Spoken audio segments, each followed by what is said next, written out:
Allahu Akbar, Allahu Akbar, La ilaha illallah, Wallahu Akbar, Allahu Akbar, Allahu Amin.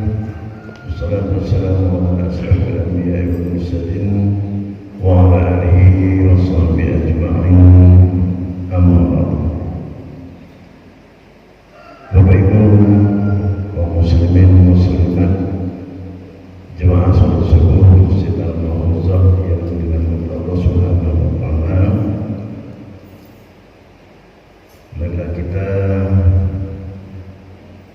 senantiasa menjadikan puji syukur kita kepada Allah Subhanahu wa taala yang mana alhamdulillah hingga pada subuh tanggal 8 November 2020 kita masih sama-sama diberi Allah Subhanahu wa taala kesehatan dan nikmat yang tidak terhingga sehingga kita dapat datang ke Masjid Al-Mu'azzam yang kita cintai ini, di tempat yang suci ini kita sama-sama dapat datang untuk melaksanakan sholat subuh secara berjamaah dan mengikuti taklim yang senantiasa kita lakukan setiap bulan 3 kali pada setiap ahad subuh,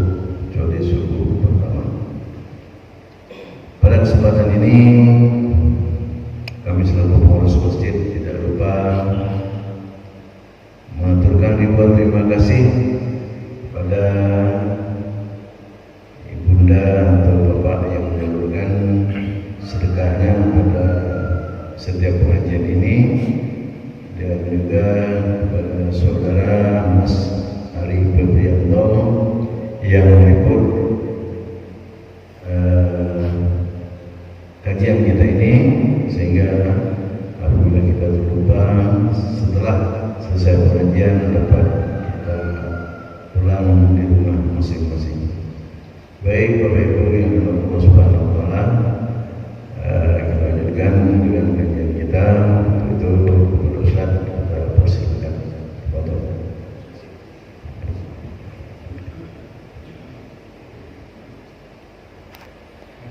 A'udzubillahi minasyaitonir rajim. Bismillahirrahmanirrahim.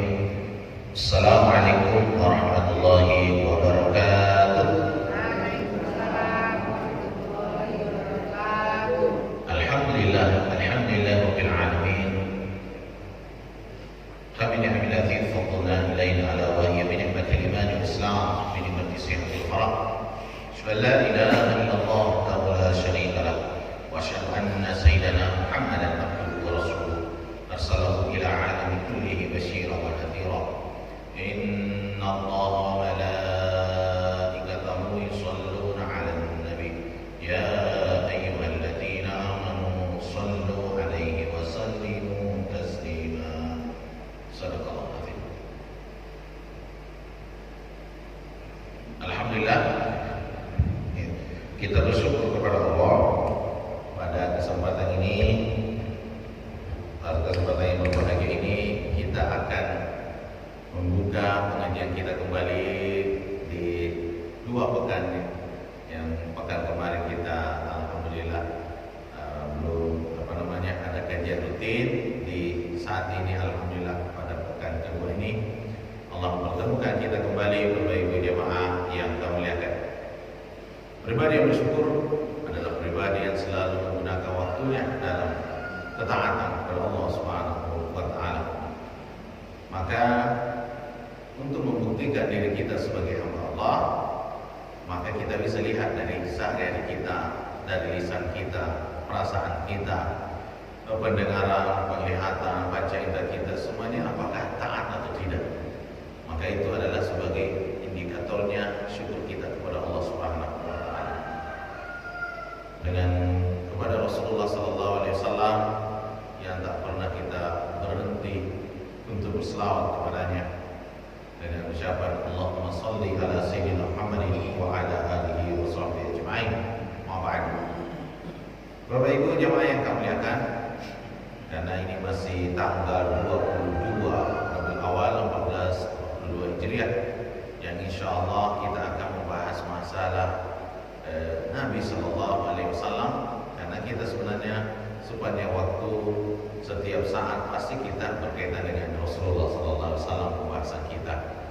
Dan tetapi ini terkhusus untuk di bulan Rabiul Awal ini dengan kelahiran Nabi kita Sallallahu Alaihi Wasallam, untuk selalu kita menyemangati diri kita untuk lebih mencintai, dekat dengan Rasulullah Sallallahu Alaihi Wasallam dengan berbagai cara yang bisa kita lakukan insya Allah. Karena berbagai cara itu bisa ada unsur eksternal, ada internal dalam diri kita. Apa kita profesinya? Jadi kullu ya'malu ala syakilatih. Semua orang yang berbuat itu dengan profesinya masing-masing.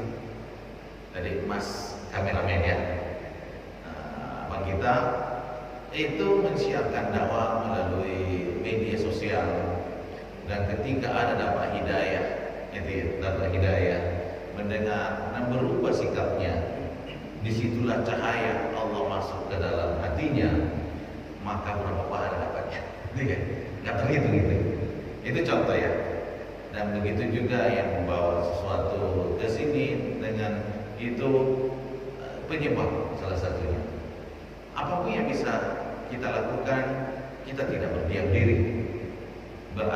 Kita berada pada posisi yang benar. Insya Allah semuanya itu Allah catat. Karena kita tidak bisa lepas dari apapun yang kita buat di muka bumi ini, semuanya ada tanggung jawabnya. Allah. Nah, pada kesempatan yang berbahagia ini, insya Allah Suratul Ahzab 56, 57, dan insya Allah mudah-mudahan dia sampai 58, yaitu tentang Rasulullah dan orang beriman. A'udzubillahi minasyaitonirrajim. Bismillahirrahmanirrahim. Innallaha wa malaikatahu yusholluna 'alan nabi ya ayyuhalladzina amanu shallu 'alaihi wa sallimu taslima. Innal ladzina yu'dzuna Allaha wa rasulahu la'anahumullahu fid dunya wal akhirah wa a'adda lahum 'adzaban muhina. Walladzina yu'dzuna al-mu'minina wal mu'minati bighairi maktasabu faqad ihtamalu buhtanan wa ithman mubina. Sallallahu alaihi. Ini yang insyaallah semoga Allah berikan kemudahan dan cahaya untuk kita bisa memahami ayat ini dalam suratul Al-Ahzab insyaallah. Ini kaitannya dengan Allah, malaikat, dan kepada Rasulullah SAW yang kita sering dengar kapanpun dimanapun, dan bahkan bisa kita sudah hafal ayat ini dalam suratul Ahzab ayat 56 yang tentang selawat kepada Nabi SAW. Kemudian di sini innallaha jalla wa ala, sesungguhnya Allah yang maha tinggi, yarham nabiyahu, menyayangi nabinya. Jadi kita pahami bahwa ketika Allah sayang kepada hambanya, maka Allah yang menjadi tameng, Allah yang menjadi pelindung, Allah yang akan marah ketika disakiti, Allah akan memberikan pun kepada yang bersangkutan ketika Allah sayang kepada seseorang, kepada makhluknya. Ya, dan Allah menjaminkan dirinya di sini kepada Rasulullah SAW. Wa yu'adzim sya'nah, Allah memuliakan, mengagungkan yang berkaitan dengan Nabi. Ya, ada urusannya atau apa hal dengan Nabi. Wa yarfa' maqamahu, dan Allah mengangkat posisi derajatnya. Jadi Nabi itu mau dimuliakan, tidak dimuliakan, tetap termulia. Ada yang menghina Nabi, tetap Rasulullah itu mulia di depan Allah. Walaupun seluruh makhluk di muka bumi ini menyanjung kita, tapi kalau Allah tidak menghormati kita, tidak memuliakan kita, tetap terhina lagi. walaupun sedunia ini menghina kita atau menjelekkan kita, tetapi Allah yang memuliakan kita, maka itulah posisi yang terbaik. Jadi kita nggak usah pusing dengan cibiran-cibiran makhluknya itu, nggak usah. Yang kita terus berjalan. Ada orang ini rajin ngaji ya, sok-sok alim lah gitu ya. Ya biarin aja, gitu ya. Rajin ngaji biar begini. Nah, gitu. Jadi kalau kita nggak mau ketahuan atau gimana, istiqomah aja. Sebenarnya kalau calon-calon gubernur ini atau pilkada ini dari dulu sebenarnya kalau nggak mau terkena pencitraan, karena ini memang kebiasaannya seperti itu. Contohnya biasa ngaji, biasa taat, biasa bersedekah, jangan momen-momen baru menampakkan, karena itu pasti orang banyak curiga. Kita nggak lihat daripada ulasan manusia, tetapi kita berusaha istiqomah di sini dalamnya. Ketika ada keistiqomahan, mau bagaimanapun orang, ya terserah kita, saya nggak peduli masalah apapun. Saya hanya untuk Allah, itu ya. Allahu Akbar. Di sini Bapak Ibu yang kemuliakan, wa malaikatul abrar, dan para malaikatnya. Malaikatnya tetap terhitung jumlahnya. Malaikat itu ada tugasnya masing-masing, itu ya. Ya biasanya masuk ke rumah itu yang kenapa, contohnya ada anjing, ada apa namanya itu, gambar-gambar yang makhluk hidup gitu ya. Ya, contohnya tulisan atau apa namanya itu, digambar, di khot atau apapun namanya itu yang seakan-akan dia makhluk hidup. Itu biasanya malaikat rahmat tidak masuk itu, dalam dalil seperti itu. Jadi anjing tidak masuk, apa namanya, malaikat tidak masuk ketika ada anjing di rumah kita. Nah, tapi dalam hukum boleh nggak kita melihara anjing? Ya tergantung. Dalam mazhab Syafi'i, kalau kita jadikan anjing itu sebagai penjaga kebun contohnya, atau memburu ya, karena zaman dulu kan berburu ya, itu diperbolehkan. Tapi ketika kita memenuhi persyaratan, kalau ada anjing di rumah kita, ya otomatis malaikat rahmat tidak masuk. Itu ya. Ya kalau malaikat pencabut nyawa mau melihara anjing, tidak melihara anjing, tetap masuk itu. Itu ya. Kalau malaikat pencabut nyawa tidak mengenal mau taat tidak taat, tukang maksiat, itu malaikat kalau sudah waktunya mencabut nyawa kita, selesai kita. Itu Ibu ya. Ini beda tugasnya ini. Malaikat itu banyak, tak terhitung jumlahnya. Ya memang secara garis besar ada 10 itu. Tapi secara ini enggak, ada yang masuk terus ke arasnya Allah, nggak boleh keluar. Jadi nggak pernah berhenti. Ada juga yang keluar, jadi tak terhitung itu. Allahu Akbar. Jadi kita itu urusan Allah ya masalah ini. Kemudian yad'una lin-nabi sallallahu alaihi wasallam. Para malaikat itu mendoakan kepada Nabi. Wa yastaghfiruna lahu, dan meminta ampunkan. Jadi dijamin Nabi itu diampuni oleh Allah Subhanahu wa taala. Karena para malaikat pasti terima doanya. Wa yatlubuna minallahi, dan bermohon meminta kepada Allah ayyumajjidahu 'abdahu wa rasulahu wa yamilahu 'ala a'la maratib, untuk mendapatkan tempat yang sangat terpuji. Itu ya, posisi yang sangat tinggi. Kemudian Imam Qurtubi berkata, wassalatu minallahi wa rahmatuhu wa ridwan, berselawat kepada Allah, berselawat ini, selawat ini dari Allah maksudnya kepada nabinya, dan Allah menurunkan rahmatnya dan keriduannya. Di antara malaikat-malaikat ini berdoa dan meminta ampun, dan umat yang lain berdoa juga dengan keagungannya, itu kepada Rasulullah SAW. Kalau Sawi, Imam Sawi berkata bahwa ayat ini mengandung dalil adalah posisi Rasulullah SAW sebagai markas pusat mahbata rahmat. Jadi tempat di mana kalau mahbat itu fokus turunnya di situ rahmat. Nah itu. Jadi kalau di mana ada Nabi, di situ ada kebaikan. Maka berselawat kepada Nabi, ada kebaikan di situ. Maka Nabi ketika waktu kecil, beliau dalam keadaan yatim, sudah meninggal ayah bundanya. wanita-wanita Arab tidak ada yang mau mengambilnya. Karena Halimatus Sa'diyah ini beliau juga keluarga miskin, daripada pulang nggak bawa apa-apa, itu ya mau tak mau ya bawalah Sayyidina Rasulullah SAW. Kan belum tahu orang, tapi tanda Nabi sebenarnya sudah ada, cuma kan orang yang paham tentang ilmu. Nah, itu. Dan akhirnya dibawalah Rasulullah SAW ke tempatnya Halimatus Sa'diyah, kampung jauh dari Mekah.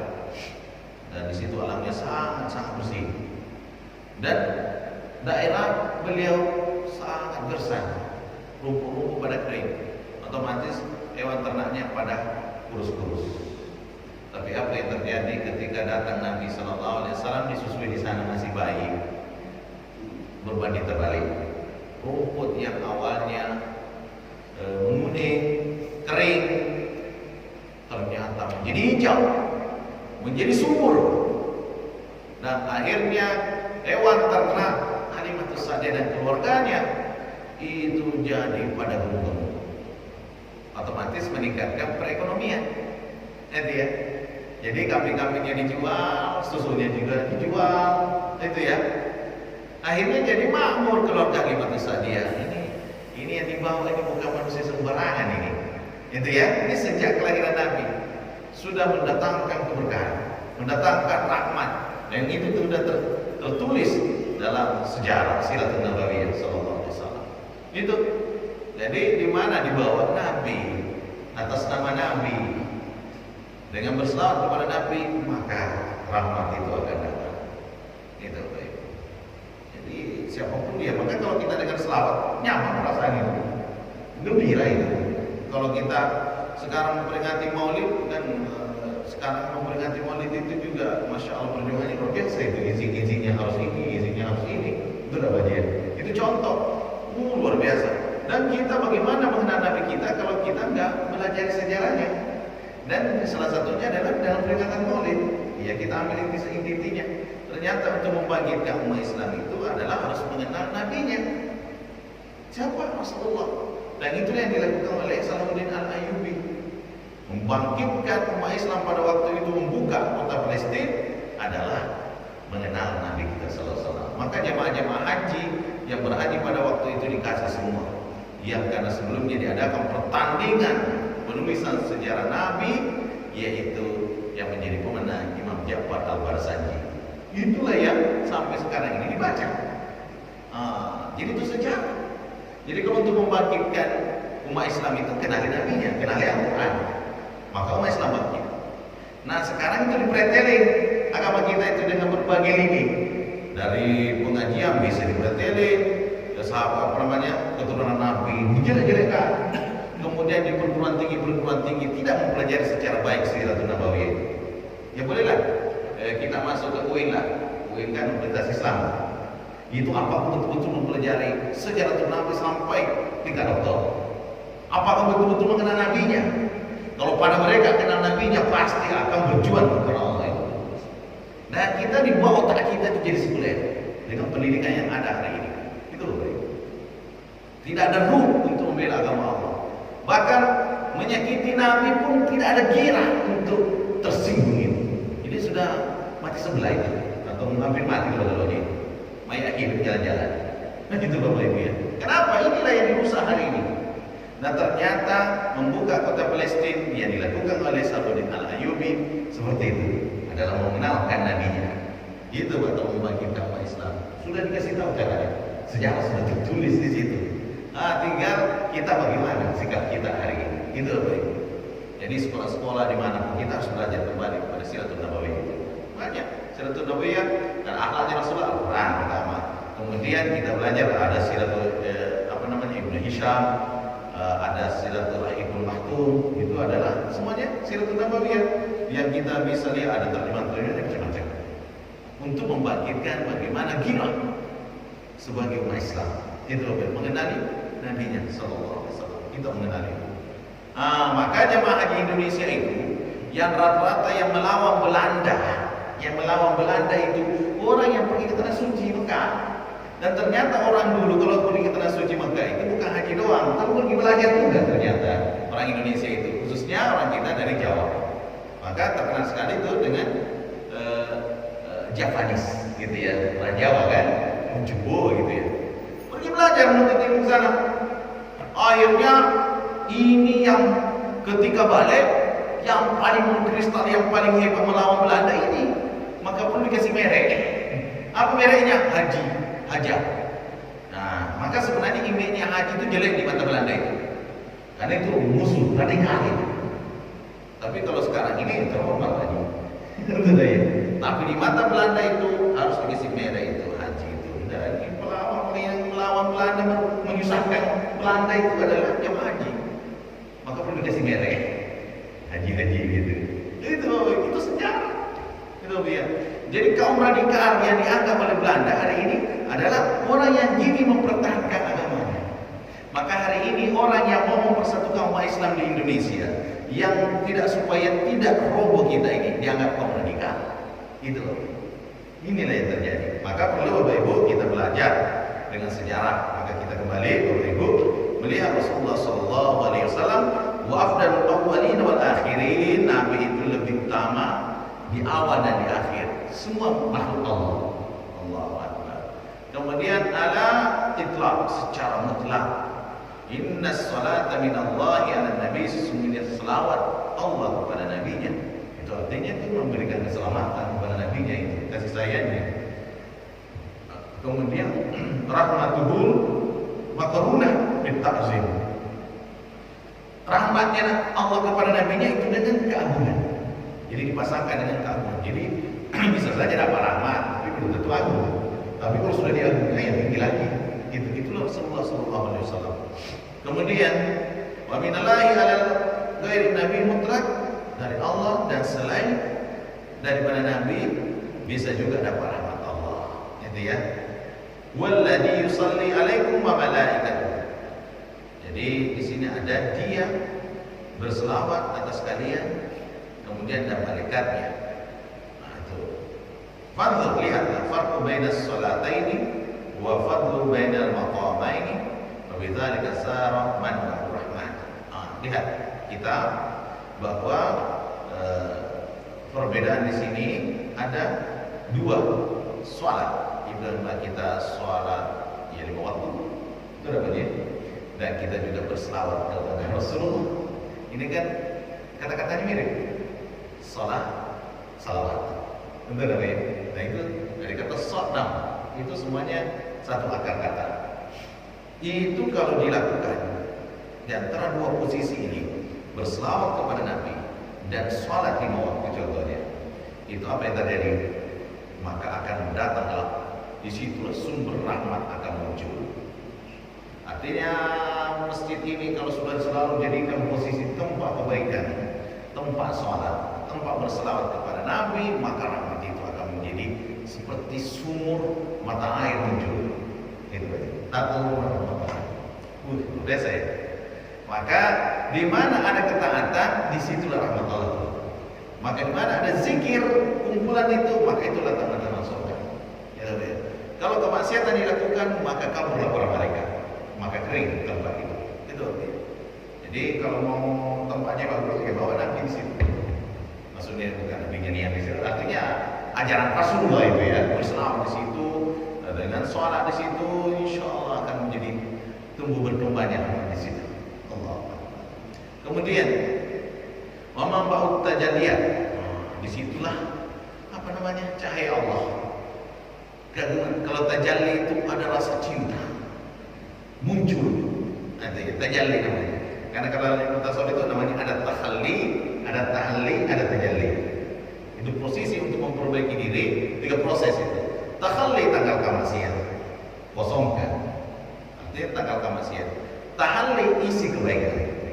Contohnya wadah yang kotor bersihkan. Sudah bersih, isi air yang bagus atau apa isinya baik. Kemudian setelah itu sudah diisi kebaikan, contohnya sholat, bersalawat kepada Nabi, bersedekah, itu akan muncul tajalli. Tajalli itu penampakan artinya. Nampak di situ kebaikan dan akan menjadi magnet. Contohnya Mekah. Mekah itu Baitullah. Itu pusat itu. Jadi bangunan kuno, itu bahasanya kalau menurut Abraham, apa sih menariknya gitu ya? Enggak ada apa-apanya dibanding bangunan-bangunan yang lebih canggih gitu, kayak WTC lah atau apalah. Tapi di sini beda. Yang bisa bedakan ada di sini hati. Ada nggak yang mau pergi ke contohnya menara Eiffel gitu ya? Nggak biasa, nggak penting banget gitu. Itu udah lihat. Tapi kalau ditanya mau nggak apa? Mau banget. Itu udah lagi. Ada nggak yang kalau sudah naik ke tanah suci itu kapok karena tanah suci, nggak mau lagi? Bau banget gitu. Ya sekarang peraturannya yang agak lumayan banyak, umur 50 tahun ke atas nggak bisa banyak. Kalau mau umroh gitu, ya tapi peraturan itu bisa berubah. Nggak usah takut lah. Kalau memang sudah diundang sama Allah, pokoknya dikasih bukti caranya itu ya. Jadi ini kita sebagai hamba Allah yakin sama yang di atas, yang mengatur segala alam ini. Kemudian Bapak Ibu yang kami muliakan, kita lihat di sini lagi. Ya ayyuhalladzina amanu sallu alaihi wa sallimu taslima. Wahai orang yang beriman, yang merasa dirinya beriman, perbanyaklah selawat kepada Nabi sallallahu alaihi wasallam, keselamatan atas dirinya, kedamaian untuk dirinya. Faqahu alaikum azim. Maka dengan untuk kita ke Nabi, maka kita akan mendapatkan. Jadi sebenarnya mendoakan Nabi sebenarnya itu bukan mendoakan Nabi, mendoakan diri sendiri. Itu mantul itu. Kita ke sana, kembali ke kita. Jadi berselawat kepada Nabi, kita akan dimuliakan oleh Allah. Itu ya. Kemudian kadang-kadang mungkin lakum minad dhalal ila huda. Yang awalnya kita ini masuk dalam lubang kehinaan, tempat yang tidak baik, tapi Allah akan selamatkan, angkat kita dari kotoran-kotoran itu. Yang awalnya banyak maksiatnya, Allah angkat dengan berselawat kepada Nabi. Jadi jangan kabar selawat itu ya. Allahu Akbar, luar biasa. Kemudian wal mukhriju lakum minadh dhulumati ilan nur. Allah akan mengeluarkan dari posisi dari kegelapan ke cahaya. Nah, itu cahaya Allah, cahaya Islam dan sebagainya. Wa qulu kullama dzikra smu syarif. Ketika kita mendengarkan nama Nabi kita, Allahumma salli ala Sayyidina Muhammad wa ala alihi wa sahbihi wa sallim tasliman katsira. Jadi kita berselawat kepada Nabi wa ala alihi dan keluarganya. Keluarganya itu siapa? Semuanya yang berkaitan dengan Rasulullah, keturunan Nabi, dari Sayyidatul Fatimah contohnya, Hasan dan Husain gitu ya, sampai kami pun Nabi berisik. Yang akan pulang membawa heboh gitu ya ke Indonesia tanggal 10 ini. Oh luar biasa ya. Mau menjelek-jelekan apapun, kalau sudah dimuliakan Allah, selesai mereka itu Bapak Ibu ya. Kenapa pusing? Kalau sudah kebenaran, insya Allah kan tertentu sendiri itu. Walaupun sehebat manusia dengan kekuatan apapun dimiliki, tapi kalau Allah yang memberikan sesuatu kelihatan banyak di luar nalar, di luar jangkauan, terus bisa seperti itu kekuasaan Allah. Manusia itu tidak berkuasa. Maka la haula wala quwata illa billah. Kalau dipahami ini itu luar biasa, itu tidak ada daya dan upaya kecuali kekuatan dari Allah. Orang yang kelihatan gelarnya berderet-deret, kalau Allah mau menghinakan, menyengsarakan aja susah itu. Betul tak ya? Terbalik-balik mau menghina. Contoh itu. Jadi kita sebagai hamba Allah hati-hati melawan Allah. Melawan Allah dan Rasulnya akan dihinakan.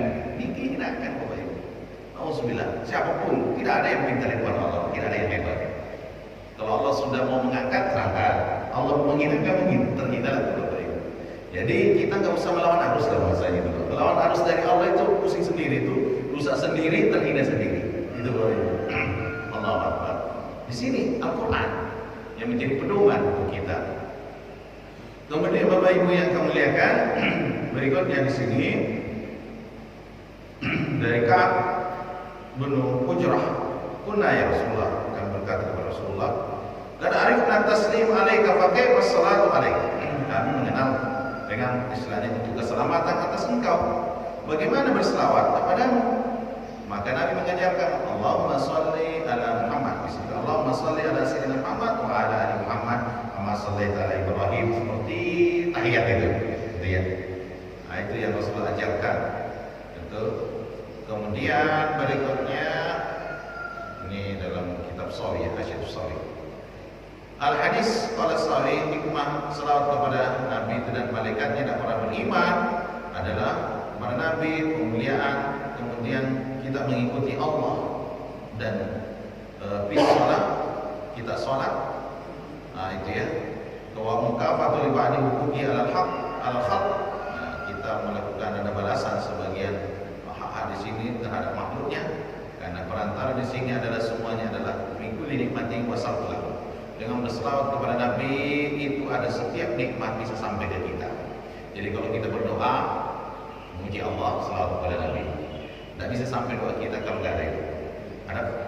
Ada aturannya dia. Itu yang kami lakukan. Maka nikmat itu akan sampai ke kita. Wa aqum ala ma wasalallahu nikmat min syakhsi aw yukafi. Jadi dengan berselawat kepada Nabi maka ada hak yang kita dapatkan setiap nikmat itu seseorang dan Allah akan membalasnya. Itu ya, yukafi. Wa inna ma kana al-khalqu ajizina an mukafati sallallahu alaihi wasallam talabu min al-qadir malik yukafi wa hadha wasir fi qul Allahumma shalli ala Muhammad. Dengan kita sebenarnya enggak layak bahasanya itu meminta itu ya kepada Allah. Enggak. Allah berarti sebenarnya bisa saja enggak mengasih gitu ya. Tapi karena berselawat kepada Nabi, dia nyambung, dia connect dia. Jadi online dia. Contoh, ini kita pakai satu adalah brand internet ya, dari kita pakai Telkomsel contohnya. Kalau Telkomsel kan ada di mana-mana, tapi kalau nggak ada antenanya, nggak hidup di situ, nyambung nggak kira-kira sinyalnya? Nggak bisa. Jadi kenapa kuat 4G-nya itu? Karena ada antena di situ, sana sini. Maka kalau nggak mati lampu kan hidup. Begitulah gambarannya. Kalau kita mau online perlu ada alat. Nah, wasilah dengan alatnya supaya connect kepada Allah, itulah wasilahnya dengan berselawat kepada Nabi. Nah, itu loh ya. Jadi kalau mau connect rahmat Allah adalah berselawat kepada Nabi. Wih, luar biasa ini Bapak Ibu, kalau marah-marah atau apapun berselawat kepada Nabi. Itu ya. Nah, sekarang ini kita lihat di sini. Innal ladzina yu'dzuna Allah wa rasulahu. Sesungguhnya orang-orang yang menyakiti Allah dengan kekafiran. Nah, itu ya. Wa nisbatu sahibatu wa lahu. Contohnya menganggap Allah itu ada anaknya, kita menghina Allah dan sebagainya. Nah, itu wa wasafahu bima la yaliqu bihi jalla wa ala. Kita mensifati kepada Allah itu tidak yang pantas, enggak pantas untuk Allah kita berikan. Di situ itu menghina Allah itu sebenarnya. Artinya itu menyebutkan Allah itu menghina Allah. Nah, itu nauzubillah misalnya. Ada yang lebih kuat daripada Allah, itu menghina Allah sebenarnya. Nah, kemudian contohnya yadullahi maghlullah. Kalau di sini dalam penjelasan Quran sini tafsirnya bahwa di tangan Allah itu maghlullah. Di sini ada yang kekuatan, contohnya seakan-akan di sini kalau menurut Imam Nasrani orang Nasrani atau Kristiani menganggap bahwa Masehi itu Nabi Isa itu putranya Allah, itu menghina Allah sebenarnya, karena Allah tidak layak seperti itu, dijadikan seperti itu. Nah, itu ya, itu namanya maghlullah. Kemudian menyekuti Rasulnya dengan mendustakan Rasulnya, apalagi hari ini membuat karikatur, itu ya, menghina Rasulnya. Waktu fi syariatihi, kita merusak syariatnya, seperti film-film yang kemarin itu yang cadar itu, yang perusak NKRI dengan mensandingkan dengan seakan-akan cadar syariat Islam itu bertentangan dengan NKRI. Ini kan lebih seperti itu. Padahal itu film yang sangat rusak itu. Ini kalau merusak syariat Nabi ini sama halnya merusak Islam, itu samanya murtad itu. Itu Bapak Ibu. Tidak boleh itu dibuat seperti itu. Itu mempermainkan. Itu menghina Rasulnya. Karena syariat cadar itu dari Rasulullah. Karena kenapa ada cadar? Karena orang Yahudi membuat suatu keonaran menyakiti wanita muslimah pada waktu di Madinah. Nah itu ya. Nah, akhirnya dianjurkanlah diharuskan untuk menutup wajah karena takut jadi kalau nanti jadi bahan penghinaan bagi wanita muslimah dari orang Yahudi. Maka ayat tentang hijab itu, contohnya ayat sesudah ini, ya ayuhan nabi dzikru azwajika, katakan kepada istrimu, wa banatika, dan putrimu,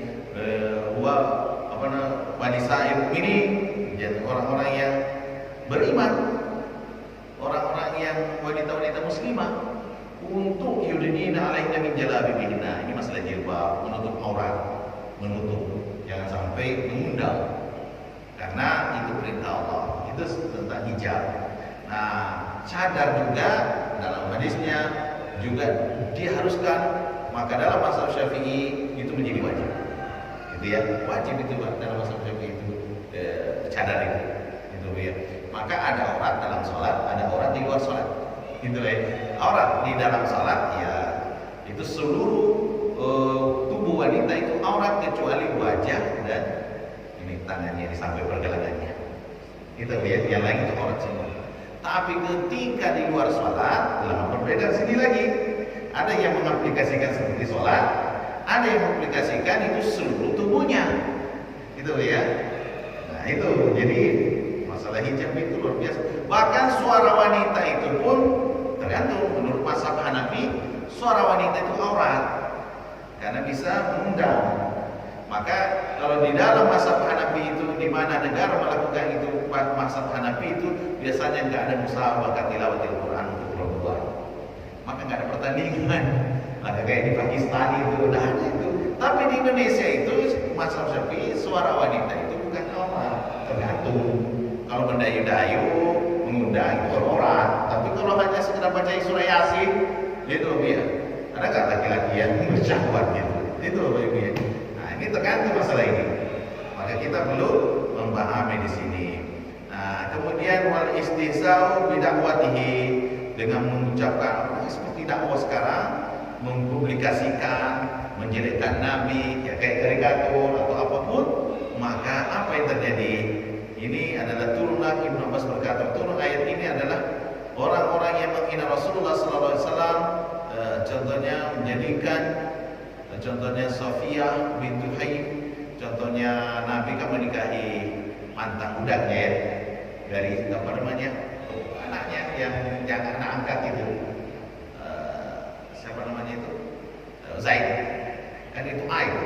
Itu sebenarnya orang-orang itu tradisi nggak boleh seperti itu, tapi Allah membuat suatu gebrakan bahwa nggak ada namanya anak angkat yang bisa mewarisi.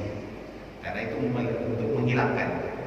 Kemudian menghina Rasulullah SAW, contohnya juga Ummul Mukminin, di sini ada Sofiyah, gitu ya. Alhamdulillah saling menghina beliau. Dengan suratul Ahzab ini berkaitan dengan Rasulullah dan keluarganya dan ya seputar tentang hukum. Maka ayat yang sangat berat bagi Rasulullah itu kalau ini pun adalah tentang suratul Ahzab. Itu itu ya. Kemudian orang yang menghina Allah dan Rasulnya dengan cara yang kita sebutkan tadi itu, karikaturnya lah, menghina Allah dengan menyebutkannya dan sebagainya, laknat Allah baginya di dunia dan akhirat. Allah akan menjauhkan rahmatnya kepada dia. Nah sekarang kita lihat efeknya hari ini. Gara-gara mereka menghina Nabi kita, umat Islam, walaupun gila lemahnya iman, gitu ya. Ya masih lemah, masih ada lah justru ada di kita. Akhirnya produk yang berkaitan dengan Perancis seperti Aqua, Danone, SKM, L'Oreal, Garnier, gitu kan. Semua yang berkaitan dengan Perancis, bahkan Apri itu ya, mengeluarkan segala yang berkaitan dengan merek Perancis itu tolong dikeluarkan. Karena sudah kalah kurang lebih.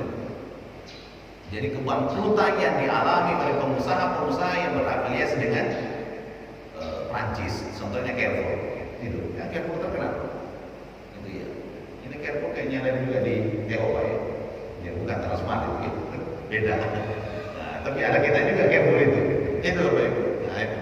Jadi mereka yang menghina Rasulullah rasakan dampaknya. akibat fatal yang akan dilakukan. Itu ya. Kalau umat Islam, siapa yang menggerakkan hatinya orang Islam? Allah. Karena Allah dan malaikatnya berselawat kepada Nabi. Disinilah kasih sayang Allah. Kapan ada sedikit pun yang menghina Nabi, maka Allah akan menggerakkan makhluknya yang lain. Siapa yang menggerakkan hatinya? Hatinya orang beriman. Tahu ya? Maka sebenarnya kalau umat Islam bersatu kalau-kalaunya kita, apa nggak boleh dibunuh orang-orang musuh-musuh Islam itu, mati mereka itu. Karena yang menguatkan ekonomi mereka kita juga. Itu ya. Nah, maka kita nggak boleh, kalau bisa buatlah perusahaan air minum sendiri. Betul ya. Buatlah ini, kita sendiri susah memajukan ekonomi. Betul tak ya? Buatlah itu. Nggak beli lagi yang mar-mar itu, nggak usah sebelah langsungnya Pak ya. Mati mereka itu. Tapi siapa yang menguatkan? Kita. Maka Bapak Ibu perlu kita dakwai anak-anak kita, anak-anak muda yang suka nongkrong-nongkrong di situ. Diajak, kamu cinta Nabi nggak? Gitu ya. Kalau engkau cinta Nabi, nggak usah nongkrong di situ. Betul tak ya? WiFi gratis Ustaz. Ini cerdas banget menarik gitu. Oh, kalau mau ini gratis tak buat di sini untuk saya penting kebaikan. Murah kok beli pakai Home contohnya itu ya. Per bulannya berapa orang tinggal persatu di situ. Terus di situ dulu. Sambil ngobrol. Tinggal kita buat kopi sendiri. Ada kopi kerinci atau kopi apa lagi. Betul dah kopi. Di situlah. Maka perlu kayak kelihatannya ada kreasi supaya anak muda itu dialihkan. Gitu ya. Dialihkan ke tempat-tempat yang masjid, contohnya ada tempat-tempat kalau mau masuk sholat berhenti mereka langsung masjid ke masjid karena ini anak muda kalau nggak dialihkan dia akan di situ tuh. Betul tak ya? Nyari Ustaz, lagi ada tugas lagi ada tugas, maka kami ke sana itu gratis. Astagfirullahaladzim. Ini yang terjadi, maka kita perlu ada inovasi. Jadi masjid itu bukan hanya melulu pengajian, tapi kita mendakwai dengan cara-cara itu kayak Joko Karyan, masjid Korea ada juga di Sunda Kelapa. Itu pusatnya di situ. Jadi anak muda kalau main bola atau apa, ketika sholat berhenti. Jadi mereka bermain-main itu dekat masjid. Dan jadi kegiatan-kegiatan ini kebaikan itu biasanya nanti akan diingatkan. Mereka di situ terfokus, maka dia akan mencintai masjid. Di situlah kekuatan Islam akan terjadi nanti. Itu ya. Mudah-mudahan itu bisa terjadi di mana-mana. Insya Allah dengan pengajian terus menerus Bapak Ibu yang kami muliakan, maka kita cinta kepada Allah dan Rasulnya, Allah akan memberikan yang terbaik untuk kita. Ini kita nggak mungkin menjelaskan yang terakhir, tapi kaitannya adalah siapa yang menyakiti orang yang beriman, Allah dan menyakiti orang yang beriman laki-laki dan perempuan, maka di sini juga Allah akan memberi dosa besar kepada mereka dan ada azab juga. Itu ya. Jadi orang yang menghina Allah dan Rasulnya juga akan diazab oleh Allah di dunia dan akhirat dengan azab yang sangat pedih.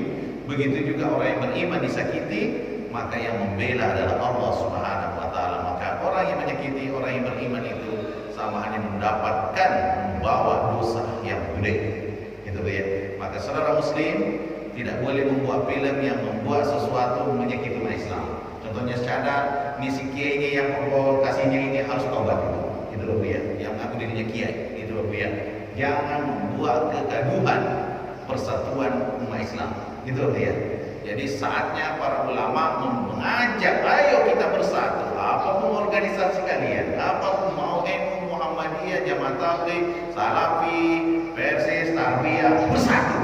Karena syahadatnya sama itu. Asyhadu an la ilaha illallah wa asyhadu anna Muhammadar Rasulullah. Itu dah begitu. Kalau bersatu kita, ini yang ditakuti musuh-musuh Allah. Maka mereka menyusup dari dalam untuk membuat kegaduhan terus. Nah ini bisa jadi perlu jadi tim kamu itu dari mana ini? Nyamar jadi kiai tapi justru berusaha kayak itu. Itu dah begitu. Kalau ada mengajak persatuan itu biasanya bagaimana dipreteli. Maka Ustaz Abdul Somad yang mengajak persatuan, maka bagaimana beliau itu dicungkili. Itu loh dia. Habib Rizik itu mengajak persatuan, maka bagaimana supaya beliau diusah. Itu loh dia. Itu contoh. Jadi orang yang bela kebenaran itu dia setiap mengalami sesuatu tegangan, tapi tidak usah takut. Allah yang membela. Itu loh dia. Mungkin seperti itu pengajian kita Pak Haji. Kami kembalikan Pak Haji kalau mungkin ada yang ditanyakan. Ternyata masih kelihatannya jamnya belum jam 6 Pak Haji, belum, masih pagi. Jazakallahu khairan Ustaz yang telah memberikan pencerahan pengajian kepada kita bersama. Itu masih tersisa beberapa menit lagi, masih ada 12 menit lagi untuk kita bertanya jawab. Untuk itu para Bapak Ibu yang ada yang akan ditanyakan, silakan disampaikan. Insyaallah Ustaz akan memberikan penjelasan yang sejelas-jelasnya. Silakan Pak. Silakan Pak Ustaz atau Pak Haji ya. Silakan. Di luar tema boleh. Assalamualaikum warahmatullahi wabarakatuh. Waalaikumsalam, masya Allah. Terkait dengan hijab bagi kami perempuan, Iya. sebetulnya ya hijab untuk kami itu yang tak mana Ustaz, atau pakai cadar, atau menutup seluruh tubuh, atau menjulurkan kalau saya menjulurkan hijabnya untuk menutupi dada gitu Ustaz.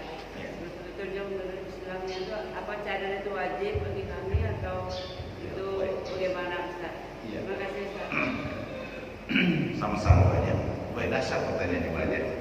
Ya, terima kasih banyak atas pertanyaannya. Jadi disitulah perbedaan pendapat sebenarnya ulama.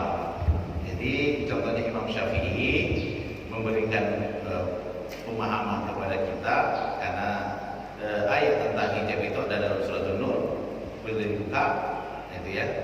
Ada juga di dalam surat Al-Ahzab ayat apa namanya 59. Nah, itu kaitannya dengan jilbab, menutup aurat. Maka menutup aurat itu apapun pakaiannya, terserah berennya apa, tidak menampakkan warna tubuh dan lekuk-lekuk tubuh. Kan ada kan pakaiannya berkilau tapi lekuk-lekuknya masih nampak. Terus ya, itu masih mengundang itu.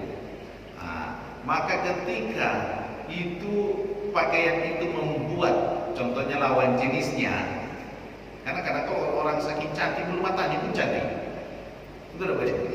Itu bulu matanya pun cantik banget gitu ya. Maka bisa mengundang fitnah, maka wajib ditutup. Tapi ketika itu tidak terjadi, nah disinilah karena ulama berbeda pendapat yang pada umumnya itu yang menutup aurat itu ya seperti orang sholat, seperti ibu aja sekarang, yaitu wajah nampak, kemudian ini kedua tangan. Kalau biasanya kalau sudah tahu itu pakai kaos kaki itu biasanya kalau mau keluar itu udah baca ya. Tapi ada yang mau tanya orang bersyarat tapi kakinya nampak, dia nggak paham. Itu udah ya. Karena sholat itu kan nggak boleh ditampakkan kaki, itu udah banyak. Itu maka diinstruksikan kepada di dalam sholat dan di luar sholat. Namun ada beberapa tempat, contohnya yang itu bisa berdasarkan keadaan. Contohnya di Arab Saudi atau daerah-daerah yang hawa panas gitu. Itu kalau nengok aku sudah cahwanya tinggi banget gitu. Maka disinilah bisa terjadi keadaan menutup seperti cadar. Itu dah banyak ya. Maka disinilah wanita-wanita muslimah mengambil berbagai pendapat dari para ulama, ia sunnah juga dari Quran dan hadis, cara memahami kan penafsiran di sini dan pemahaman. Dan yang terjadi pada zaman Nabi, kalau seperti ini, kira-kira kalau Bu Haja memakai itu, ada nggak yang melecehkan Bu Haja? Nah, ada nggak yang membuat tertarik sama Bu Haja? Nah itu ya, ini kan perlu studinya ini. Nah itu aja ya, perlu studinya. Nah maka di sini ada kemantapan hati, ada orang yang sudah begini pakai cadar, silakan jangan dilecehkan, dihormati. Ada yang belum pakai cadar, kita jangan juga maksa-maksa, karena dia sudah alhamdulillah seperti dia menutup orang seperti sholat. Itu dah baca ya, yang dihina itu ya. Kita tetap terus. Maka kalau ada contohnya saudara kita dari jamaah tabligh, salafi atau siapa, itu mewajibkan istrinya contohnya pakai itu, ya silakan. Kita tidak boleh menghina beliau. Itu dah ya. Contohnya Khabib, sampai Khabib yang pegulat itu, ya pas meninggal itu nggak ada yang nampak gitu ya. Kenapa begini? Itu untuk istriku adalah saya, yang lain tidak boleh dikonsumsi. Betul tak ya? Itu kan prinsip, sudah baca ya. Maka inilah perbedaan pendapat para ulama. Terserah mau mengambil cara yang mana, dengan bijak dan tetap dihormati. Itu baca ya. Ada proses-prosesnya kan, hidup ini kan batin kita itu ada proses naik nih dulu aja, ada prosesnya. Kalau sudah kemantapan hatinya sudah gini, sudah berada di lingkungannya dengan pendidikannya yang seperti ini, maka justru kalau ditanya para wanita-wanita muslimah yang pakai jilbab atau pakai cadar, mana yang lebih nyaman rasanya? Ternyata kalau ditanya itu banyak, kami kan suka dengar juga banyak. Ternyata jauh lebih nyaman kalau kita menutup diri. Karena hati kita bisa jadi nggak kacau balau. Bahkan dari pandangan-pandangan orang pun kita juga tertutupi. Terus Pak Jen, itu menurut wanita-wanita yang memakai. Boleh diwawancarai Pak Jen, orang-orang yang memakai. Itu kan kadang-kadang ada orang yang melecehkan, oh orang lain kok akan jangan coba-coba. Itu adalah wanita terhormat. Contohnya, itu Pak Jen ya. Ini studi-studi kasus, tapi dari sumber hukumnya yaitu ada dalam surat Nur, ada dalam surat Ahzab. Kemudian kejadian yang pernah terjadi menimpa wanita muslimah, maka disitulah menutup aurat seperti ada pakai cadar, dan cadarnya pun macam-macam aja. Ada juga yang memang menutup galau-galaunya masih kainnya masih transparan ya Pak ya, kalau kita yang pakai. Ada juga memang matanya masih nampak, ada juga hidungnya masih. Betul Pak ya? Ini kan tingkatan-tingkatan ini. Ada ya ini yang mengatakan bahwa jilbab cadar itu pakaian tradisi orang Arab. Salah, dia nggak paham sejarah itu. Maka silakan kita telusuri apa yang disampaikan oleh juga dengan sejarah dan Habib Umar Habibullah dari Yaman. Ternyata budaya Arab sebelum Nabi itu budaya telanjang. Itu budaya telanjang. Maka ada namanya tarik perut, gitu ya. Nah, tradisi orang Arab zaman dulu itu nampak auratnya luar biasa. Itu. Jadi itu sebelum Islam. Tapi ketika Islam sudah datang, disitulah perintah menutup aurat. Jadi menutup aurat apa yang disampaikan oleh para tokoh-tokoh nasional kadang-kadang kan mengatakan itu tradisi orang Arab, itu ada pengelabuan di situ. Gitu ya. Dia harus taubat itu.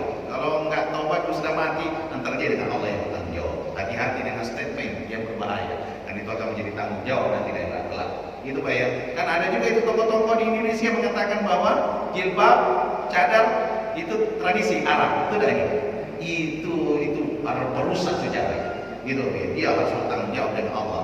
Karena sebelum Islam justru para orang Arab itu sikapnya itu telanjang banyak. Itu auratnya luar biasa.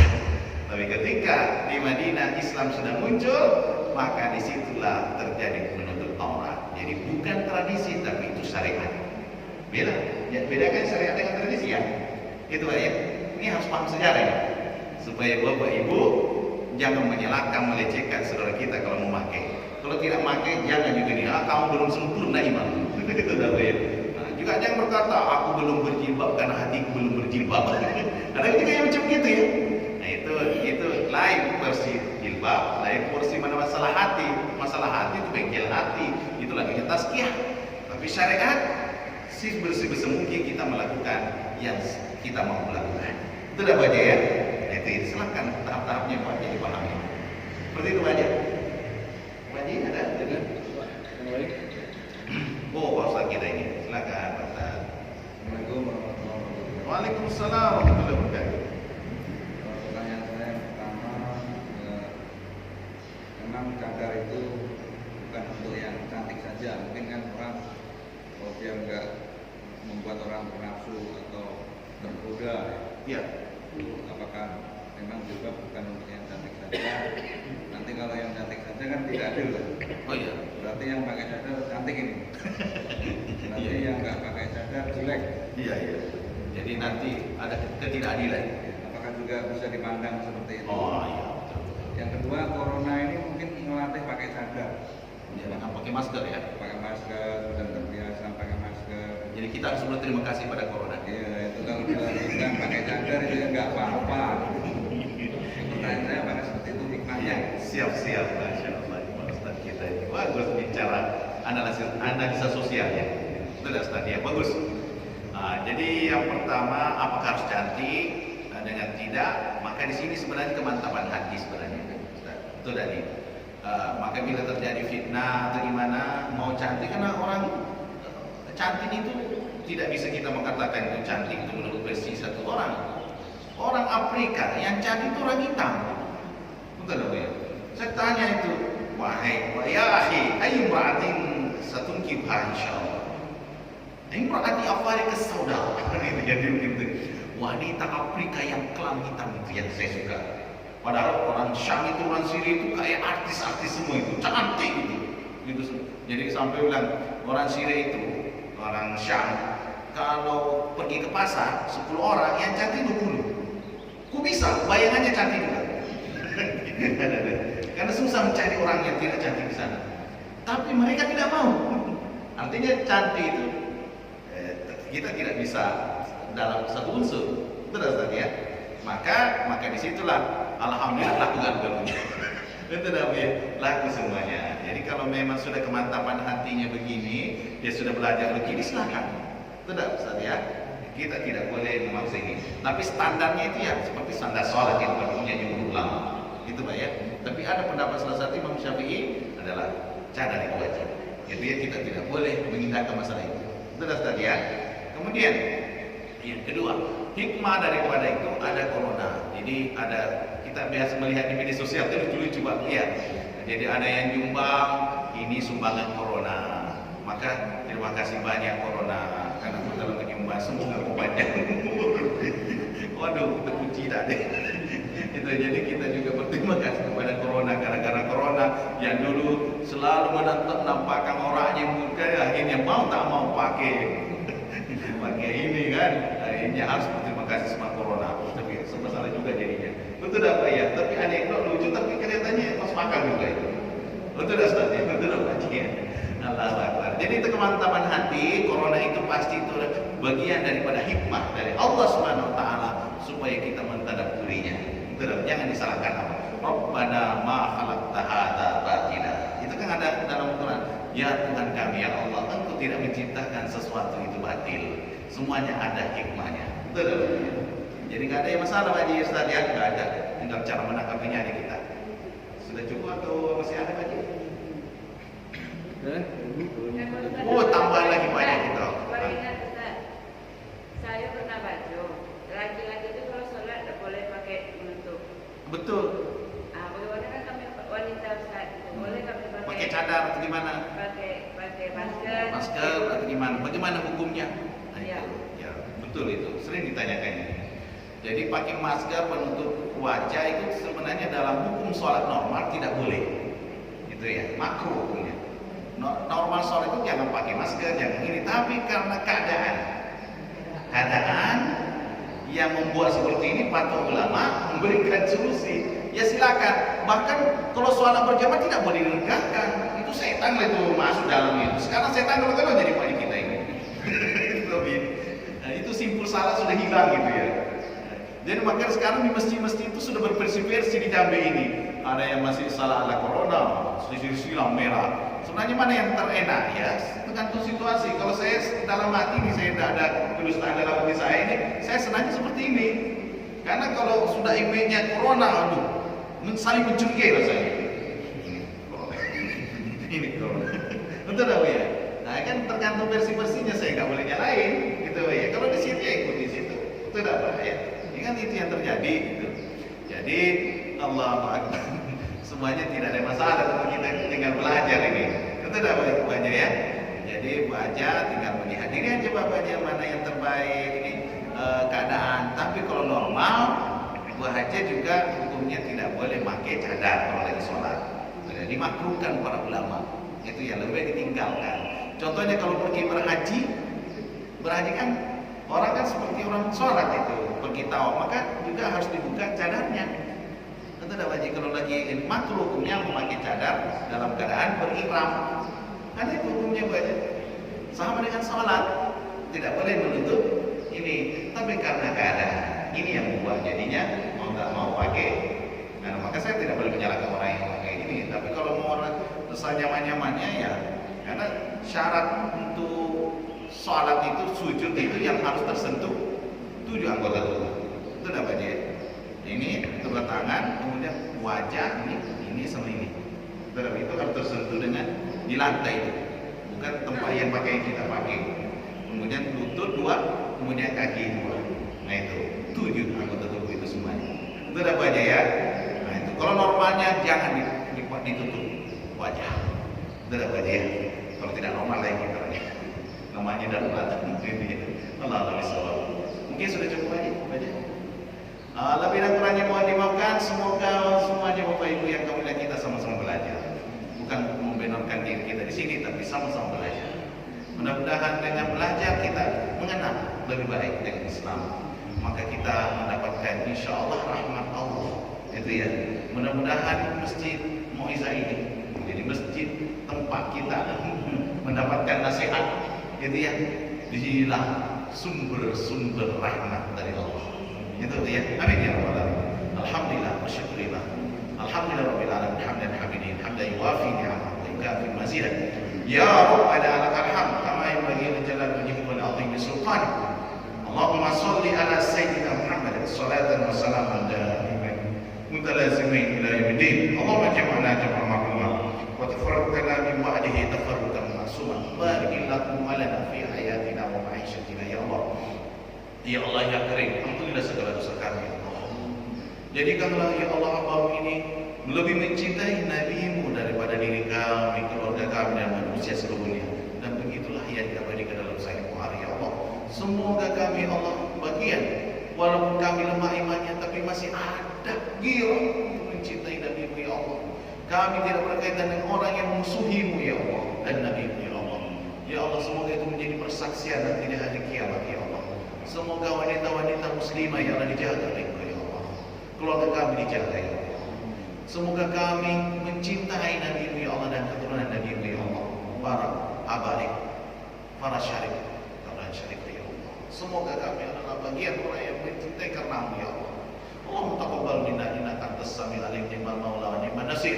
Semoga siapapun yang terlibat di dalam sini ya Allah, apapun yang berkaitan dengan masjid ini ya Allah, berkailah hidupnya ya Allah. Berikanlah jalan keluar dalam segala masalahnya ya Allah. Berikanlah rezeki yang tak disangka-sangka ya Allah. Semoga Engkau menempatkan pada posisi di dunia ini adalah posisi yang tinggi ya Allah. Dan di akhirat kelak ya Allah, Engkau bersama para nabi-Mu ya Allah. Allahumma taqabbal minna innaka antas samiul alim ni'mal maula wa ni'man nasir. Rabbana atina fid dunya hasanah wa fil akhirati hasanah wa qina adzabannar. Adkhilna al-jannata ma'al abrar ya aziz ya ghaffar rabbal alamin. Subhanakallahumma wa bihamdika nashhadu an la ilaha illa anta nastaghfiruka wa natubu ilaik. Walhamdulillahi rabbil alamin. Minggu lebih dan kurangnya mohon dimaafkan. Assalamualaikum warahmatullahi wabarakatuh. Waalaikumsalam warahmatullahi wabarakatuh. Semoga Allah mengijabah segala permohonan kita pada pagi hari ini. Insyaallah Allah pertemukan kembali kita pada pekan depan. Waktu itu salah kami mohon maaf. Kami akhiri dengan bila taufiq wal hidayah.